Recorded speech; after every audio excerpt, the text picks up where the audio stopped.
salve, meus nobres, um bom dia, um bom Vasco, um bom café da manhã para vocês neste dia 16 de novembro de 2020. Alguns com novos prefeitos, todos com novo presidente. Será? Será que a justiça bateu o martelo e determinou Leve como nosso novo presidente? Vamos ver até o final desse vídeo os embrólios deste judiciário e destas eleições Vasco da Gama 2020. Vamos lá, meus amigos. Por quê? Porque você está no Maca Vasco. Eu sou o Sérgio Maca, aquele que todo dia às 7 horas da manhã te traz um vídeo novo com resumo das notícias mais importantes do nosso Vascão, meus comentários, meu ponto de vista, e você fica assim de tudo que acontece com o nosso clube e poder discutir aí hoje numa segunda-feira à vontade com todo mundo, porque o que nos importa não é prefeito, não é presidente, é o presidente do nosso clube. Tá joia? Vamos lá ver então o que aconteceu hoje. Mas antes, aquele like, como sempre, porque assim você nos ajuda ao trabalho dos nossos youtubers e você leva este vídeo para outros vascaínos. Se você está chegando agora nesse canal, por favor, se inscreva aqui no canal. Tá vendo essa marca d'água? Aperte lá que já tem um clique lá para você se inscrever no canal, para todo dia você receber uns vídeos novos sobre o nosso Vascão. Tá joia, meus amigos? Mas vamos lá então entender todo esse imbróglio jurídico que começou no sábado à noite com dois presidentes em menos de uma hora do nosso Vascão. É isso que aconteceu. Vamos lá. Dia 14 de novembro de 2020, nesse último sábado, ocorreu pela primeira vez uma votação online para a presidência do nosso Vascão, ok? Quem concorreu foi apenas a chapa Mais Vasco do Jorge Salgado contra a chapa Sempre Vasco do Júlio Brandt. E ao final ficou declarado que a chapa Mais Vasco teve mais votos e o Jorge Salgado seria o novo presidente.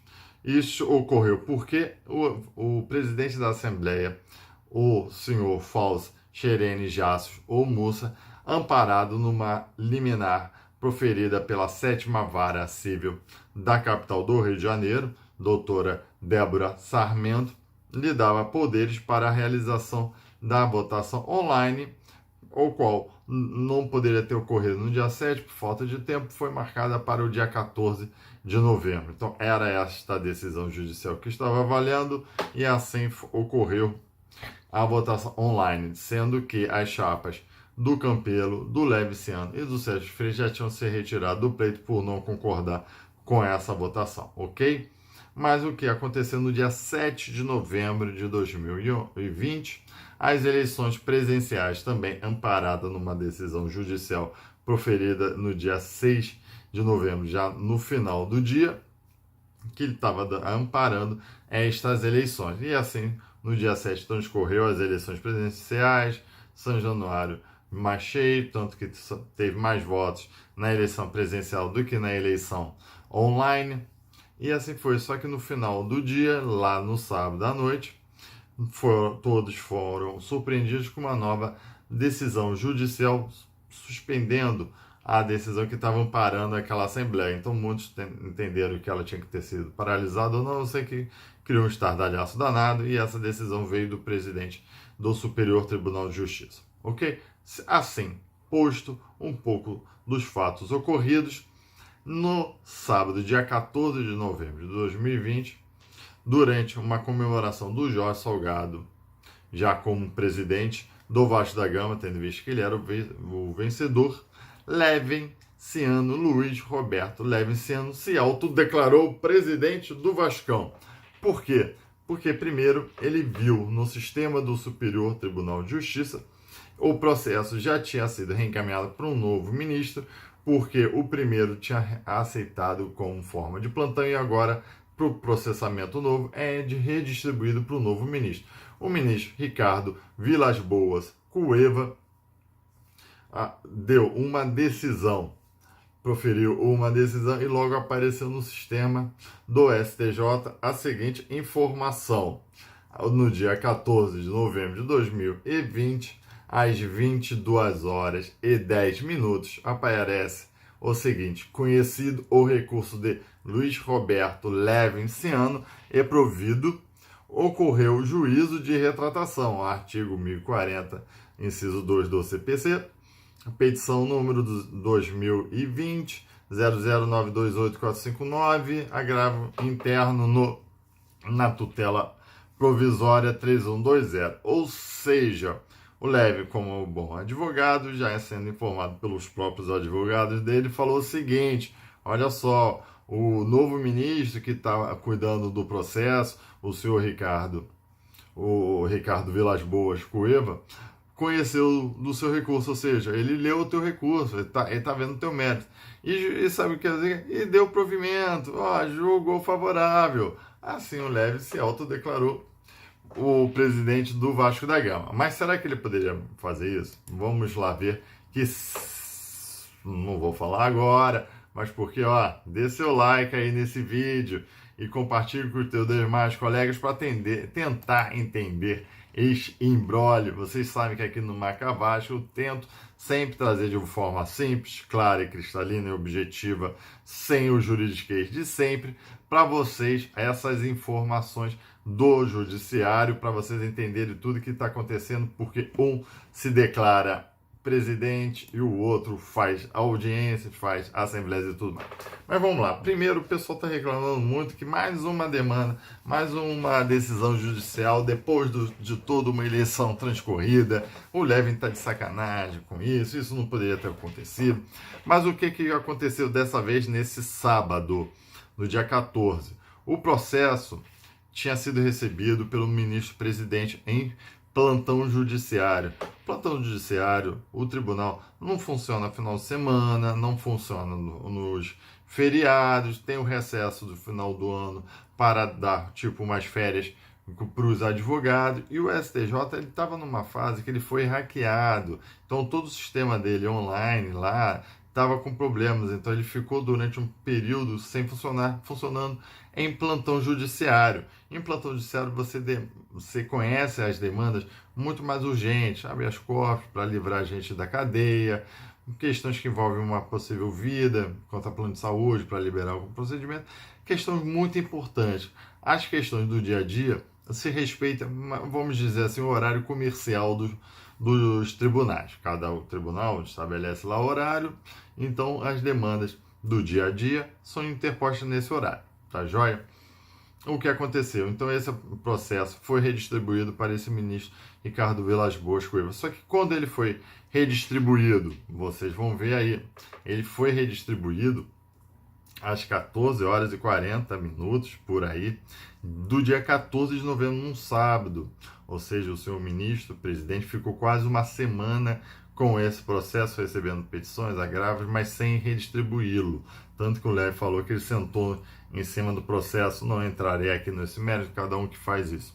Ok? Então, na verdade, o processo ficou, vamos lá, até botar as informações na tela, concluso por volta de 14h40, concluso, o processo foi à mesa, digamos assim, para o senhor ministro decidir. Ele decidiu, assinou a decisão às 21 horas e 49 minutos, ou seja, às 9 horas e 50 da noite, e foi parar no sistema, depois de um trâmite burocrático lá, às 22 horas e 10 minutos.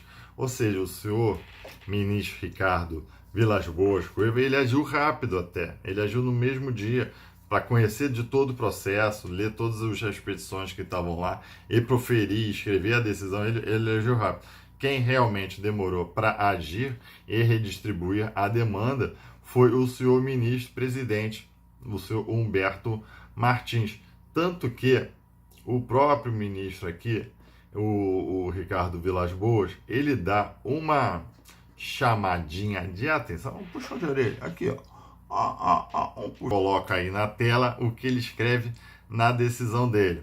Apesar de o regime extraordinário de plantão ter se encerrado no âmbito desta Corte Superior no dia 9 de novembro de 2020, o presente feito foi distribuído a este relator somente às 14 horas e 44 minutos do dia 14 de 11 de 2020, em observância ao despacho da presidência da Corte da mesma data. Ele dá um puxãozinho e falou: meu amigo, você teve uma semana toda para distribuir esse processo e no sábado de tarde, com o evento já transcorrendo, você me manda aí, pô, meu amigo, me ajuda a te ajudar, beleza? Mas foi isso. Então vamos ao outro ponto aqui, só para esclarecer a hora e qual foi proferida essa decisão. Vamos ao que as razões do agravo do Levin. O que o Levin tinha pedido, por isso que no sábado à noite, sem antes mesmo ver o inteiro teor da decisão, ele já estava comemorando. Ele tinha pedido o seguinte, e aqui eu novamente transcrevo aqui para vocês aí na tela. Em suas razões, o ora agravante pugna pela reconsideração da decisão hostilizada, sustentando em síntese a impossibilidade de exame da matéria em plantão judicial. 2. O não cabimento de pedido de tutela provisória dirigido ao STJ contra a decisão singular do desembargador de corte estadual. 3. A incompetência desta corte para processar e julgar pedido de tutela provisória sem vinculação a recurso especial admitido. Ou seja, o que ele quis falar com isso? O primeiro ponto, possibilidade de exame da matéria em plantão judicial. Falou, meu irmão, você não tinha nem que conhecer essa matéria porque estava em plantão judicial. Plantão judicial tem uma matéria muito mais restrita, sendo sempre de suma urgência e importância. Você não tinha que nem ter conhecido, muito menos ter proferido aquela decisão. 2. O não cabimento da tutela provisória dirigida ao STJ. Ou seja, meu irmão, a ferramenta que o cara utilizou nem tinha que ter conhecido, está errada. Essa ferramenta não funciona aqui nesse tribunal dessa forma. Então você também não poderia ter dado aquela decisão. E a incompetência desta corte. Ou seja, meu irmão, tu pegou o processo que não era teu, você nem tinha que ter conhecido, você não tinha que ter visto, a casa tá errada, o cara entregou essa correspondência para casa errada, meu irmão, entregou o pedido para o garçom errado, então você não tinha nem que ter decidido. Mais ou menos nesse sentido, beleza? Só que aí vem o passo que o senhor ministro Ricardo Vilas Boas começa a decidir na decisão, que eu também já coloco aqui na tela aí para vocês. Assiste razão ao agravante, impondo-se por isso a reconsideração da decisão singular hostilizada. Meu amigo, vem cá. Advogado, quando lê assim, assiste razão ao agravante, é o recorrente. Meu irmão, o cara já pula da cadeira, toma homem, já comemora, porque coisa boa vai vir aí. Mas vamos lá. Assiste razão ao agravante, pondo-se por isso a reconsideração da decisão singular hostilizada. De início, cumpre anotar que a decisão ora agravada foi proferida em desacordo com os expressos termos da Instrução Normativa STJ 6, que estabelece o regime de plantão judiciário no âmbito desta Corte. Enfim, continua o parágrafo, mas o que importa é que ele aceitou o argumento do Levin, o primeiro argumento, falando, olha, como a Corte estava fechada, como o Levin estava falando, não poderia ter proferido porque esta demanda não versa sobre os objetos ao qual a Corte deveria estar tomando conhecimento nesse regime especial. Beleza? Ok? Então, já aí. Só que aí você teve um outro argumento também aceito pelo ministro. Então, os dois argumentos já foram aceitos, ao qual eu também passo aqui para vocês aí na tela. Manifesta a incompetência do Superior Tribunal de Justiça para decidir acerca da necessidade de suspensão dos efeitos da decisão liminar proferida por desembargador relator de agravo de instrumento, que ainda pende apreciação pela Corte Estadual competente.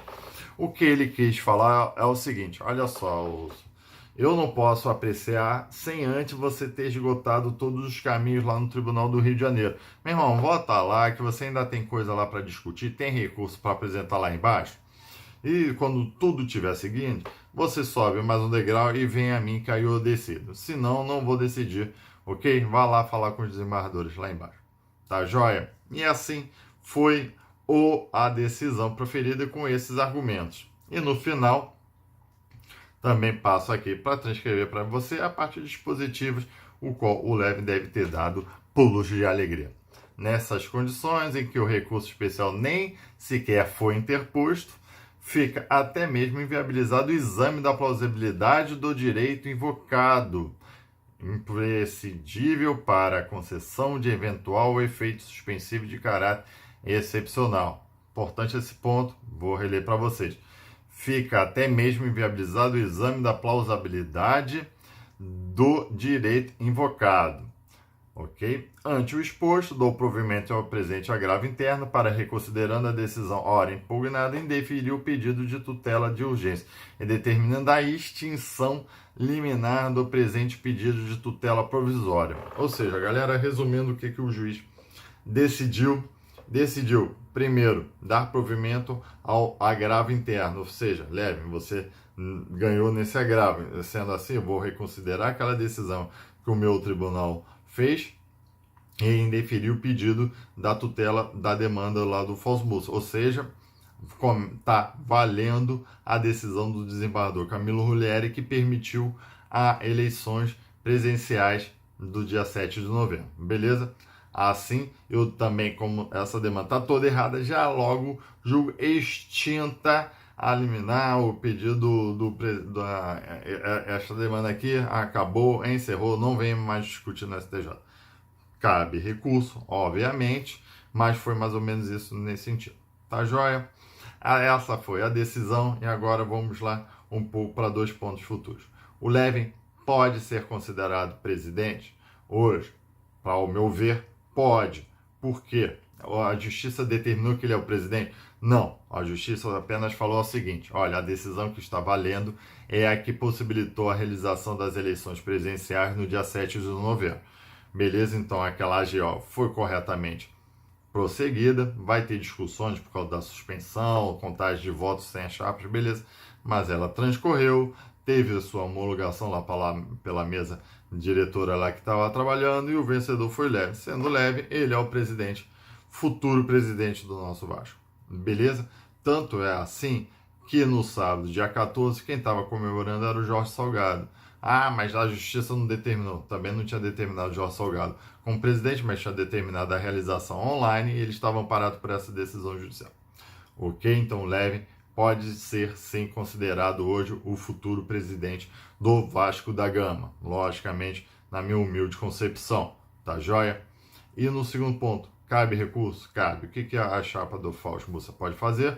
Apresentar um agravo lá contra a decisão do desembargador Camilo Rulieri, levar mais ou menos para a Câmara Civil, que seria agora 3 desembargadores votando o próprio Camilo, que normalmente mantém-se a sua decisão, e mais 2 desembargadores, que nesses casos eu posso falar, normalmente acompanham o voto do relator.